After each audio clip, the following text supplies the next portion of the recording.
अंकिता शर्मा जी। अंकिता के दोषियों को फांसी दो, अंकिता के दोषियों को फांसी दो, अंकिता के दोषियों को फांसी दो। भाजपा मुर्दाबाद, भाजपा मुर्दाबाद, पुष्कर धामी मुर्दाबाद, पुष्कर धामी मुर्दाबाद, कांग्रेस पार्टी जिंदाबाद, राहुल गांधी जिंदाबाद, मल्लिकार्जुन खड़गे जिंदाबाद, हरीश रावत जिंदाबाद, प्रीतम सिंह जिंदाबाद,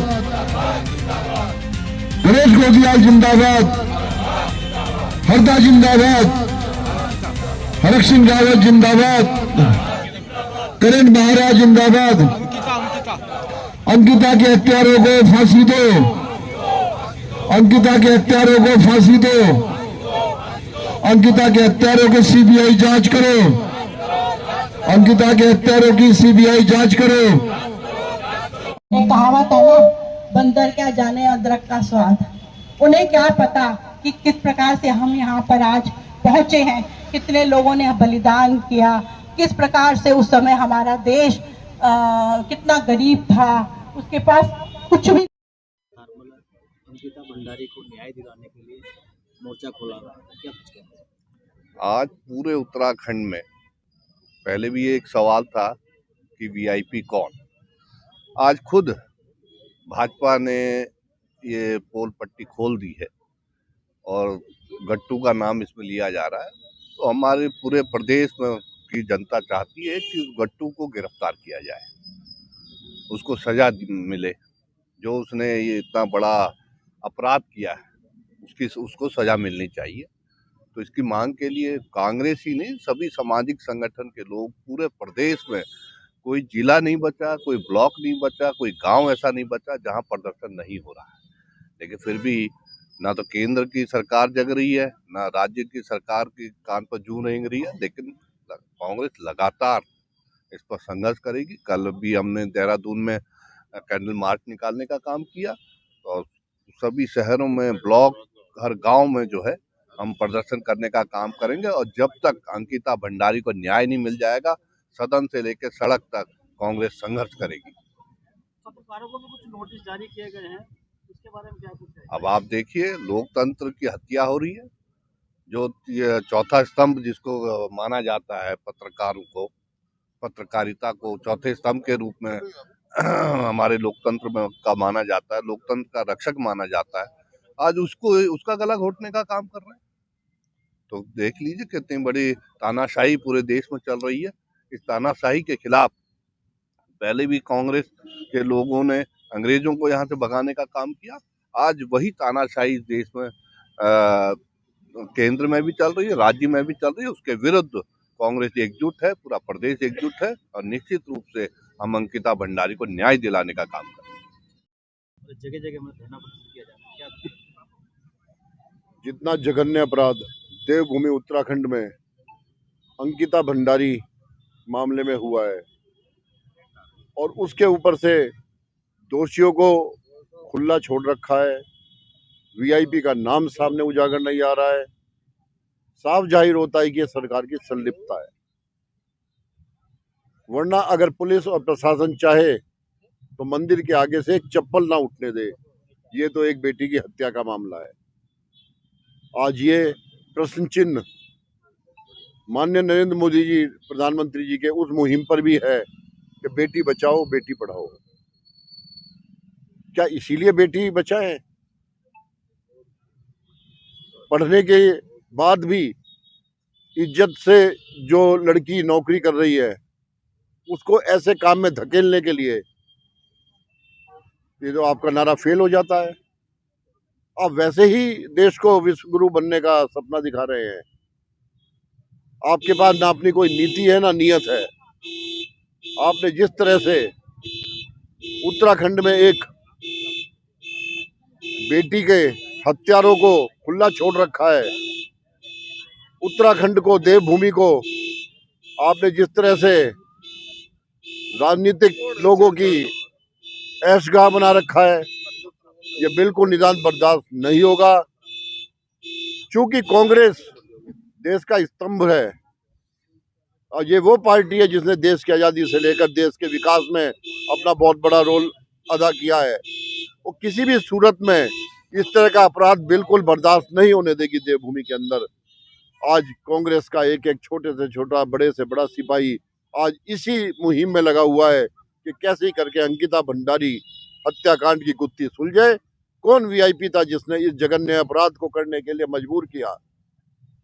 इसकी जांच होनी चाहिए और अगर जांच नहीं होती है, जिससे सरकार लगातार बच रही है, तो निश्चित रूप से कौरवों की सभा में जब दुशासन ने द्रौपदी का चीर हरण करने का प्रयास किया था, तो वही आज अंकिता भंडारी के रूप में जो बीज बोया गया है उसे भी काटने का जल्दी ही फैसला जनता कर देगी।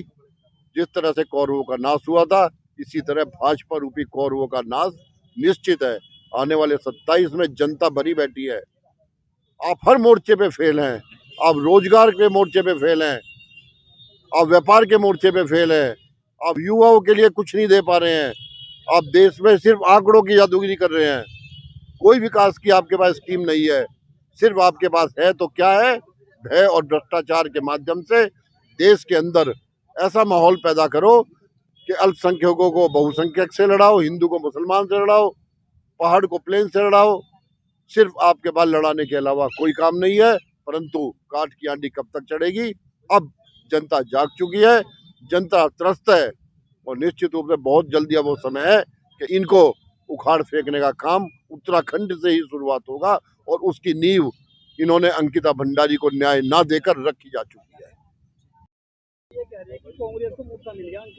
देखिए, ऐसे मामले तो मुख्यमंत्री को और भाजपा के प्रदेश अध्यक्ष को स्वतः संज्ञान लेकर, जब परिवार ने आरोप लगा दिया, और परिवार को छोड़ दो, एक ऐसा संत जो 2 बार विधायक भी रहा हो और संतई कर रहा हो, जो ज्ञान बांट रहा हो लोगों को, उसका बयान वायरल हो गया, उसका सनावर का बयान हो गया। एक अंकिता भंडारी है, उसने वो उसका अंकिता भंडारी के मामले में इन सबके कई बयान दर्ज हो गए। ऐसे में तो वो कोई कहने सुनने की बात ही नहीं है। ऐसे में तो कोर्ट को जो है इनको सबको संज्ञान लेकर और फांसी की सजा के अलावा इनका कोई इलाज नहीं है। अब गट्टू का नाम हमने नहीं लिया, वो ऐसे संत ने लिया जो अपने आप को पीठाधीश्वर और महामंडलेश्वर कह रहा है और 2 बार का विधायक है। एक महिला ने लिया जिसका कोई वो नहीं है। ऐसे में तो केवल ऑडियो की जांच होना तो एक बात हो सकती है कि भाई ये सुरेश राठौर की और उसकी सनावर की वीडियो है, आवाज है या नहीं है। बाकी तो इसमें किसी सबूत की जरूरत नहीं है। इनको जो है गट्टू हो, पट्टू हो, गट्टू हो, और अगर इसमें 10-5 दिन के अंदर मुख्यमंत्री या प्रदेश अध्यक्ष बीजेपी के स्वतः संज्ञान लेकर वो नहीं देते, तो बिल्कुल उत्तराखंड में मैसेज जाएगा कि मुख्यमंत्री और भाजपा का प्रदेश अध्यक्ष भी इस उसमें केस में इन्वॉल्व है और पूरी तरीके से मदद कर रहे हैं। ये एक हत्या का मामला नहीं है सिर्फ, एक बच्ची को इन लोगों ने मार दिया। ये एक बहुत बड़ा षड्यंत्र है और एक बहुत बड़ा संदेश इसमें प्रदेश के अंदर गया है कि आज उत्तराखंड के अंदर बच्चियां सुरक्षित नहीं है। और सबसे बड़ी दिक्कत क्या है कि अपराधियों से सुरक्षित नहीं है, भारतीय जनता पार्टी के भेड़ियों से सुरक्षित नहीं है। सबसे बड़ा मैसेज ये गया है। भाजपा तो कहती है कि बेटी पढ़ाओ और बेटी बचाओ। इनके तो हम भारतीय जनता पार्टी के नेताओं के ही बयान सुनते हैं। सुब्रमण्यम स्वामी कह रहे अटल बिहारी वाजपेयी ने जबरदस्ती राजकुमारी कोल को अपने घर में रख लिया था उसके पति के रहते हुए। नरेंद्र मोदी जी के बारे में कपिल मिश्रा, सुब्रमण्यम स्वामी ने बताया कि उनके डर से महिलाएं हिंदुस्तान छोड़ के भाग गई हैं। तो यहाँ तो जड़ से ही पूरा का कुनबा खराब है, तो इनसे कोई उम्मीद नहीं की जा सकती है। मैं आपके चैनल के माध्यम से ये कहना चाहता हूँ कि इस षड्यंत्र ये बहुत घनिष्ठ अपराध है, इससे बड़ा अपराध कोई नहीं हो सकता है। लोग हम रावण की बात करते हैं, दुशासन दुर्योधन की बात करते हैं, उनसे बड़ा अपराध दुष्यंत गौतम ने और धामी की सरकार ने किया। मैं बधाई देना चाहता हूं आपके चैनल के माध्यम से। जब ये घटना घटी उस समय के हमारे तत्कालीन प्रदेश अध्यक्ष रहे करण महाराज जी, सबसे पहले उन्होंने वीआईपी के मुद्दे को लेकर उन्होंने आवाज उठाई थी। उन्होंने कहा था कि इसमें स्पष्टता नहीं है, किसी वीआईपी का इन्वॉल्वमेंट था, इसीलिए उस बच्ची की हत्या की गई।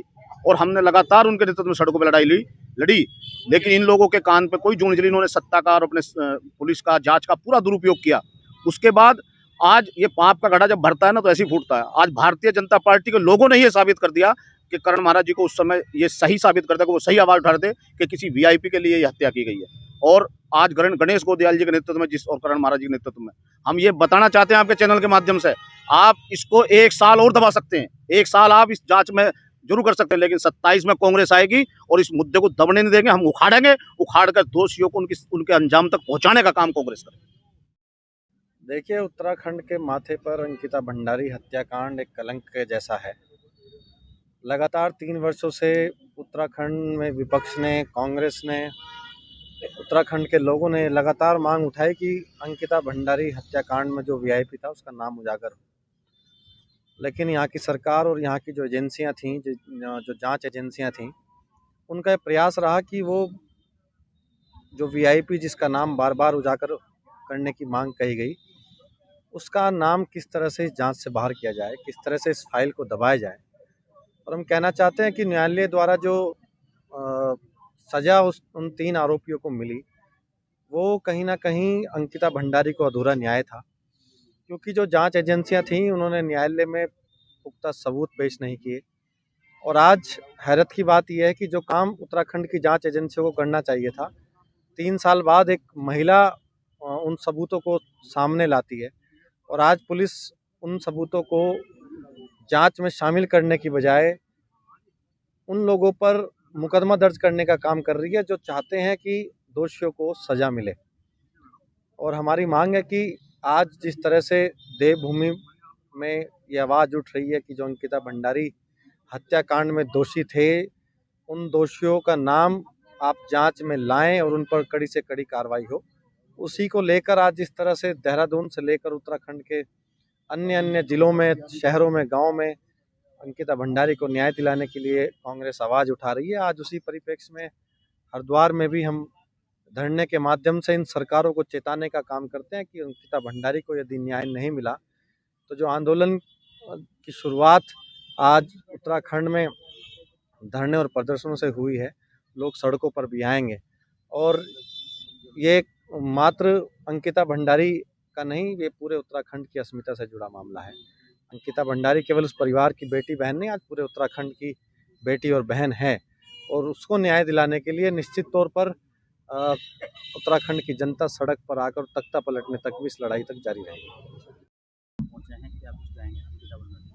मैं सर्वप्रथम तो कांग्रेस के 140वें स्थापना दिवस के अवसर पर हम उस समय भी अंग्रेजों से लड़े थे। आज 140 साल बाद भी हम चोरों से लड़ रहे हैं। आज भारतीय जनता पार्टी की सरकार में जिस तरह से अत्याचार और अन्याय और महिला और बेटियों के साथ बलात्कार, गैंग रेप किया जा रहा है, कांग्रेस पार्टी का एक एक कार्यकर्ता, एक एक साथी, एक एक महिला आज कांग्रेस पार्टी के साथ है। और जिस तरह से उत्तराखंड में अंकिता भंडारी के मामले को लेकर कांग्रेस पार्टी आवाज़ उठा रही है, निश्चित ही अंकिता भंडारी के जो हत्यारे हैं, जो लोग इसमें लिप्त हैं, उनको सज़ा जरूर मिलेगी और कांग्रेस पार्टी सज़ा दिलाने का काम करेगी। जिस तरह से आज 2 पति पत्नी की वार्तालाप की जो ऑडियो जो सोशल मीडिया पर चली है, आज वो पूरे प्रदेश के साथ साथ पूरे देश में आज चर्चा का विषय बनी हुई है। और उसी को लेकर अंकिता भंडारी का जो हत्या का जो राज था वो खुला है। आज कांग्रेस पार्टी अंकिता भंडारी के हत्यारों को, हत्या में शामिल लोगों को सजा दिलाने के लिए आज महेश प्रताप राणा जी के नेतृत्व में, आदरणीय गणेश गोदयाल जी के नेतृत्व में, हरीश सिंह रावत जी के नेतृत्व में, हरीश रावत जी के नेतृत्व में, यशपाल आर्य जी के नेतृत्व में आज लड़ाई लड़ने का काम कर रही है। और निश्चित ही अंकिता भंडारी को न्याय दिलाकर रहेगी कांग्रेस पार्टी।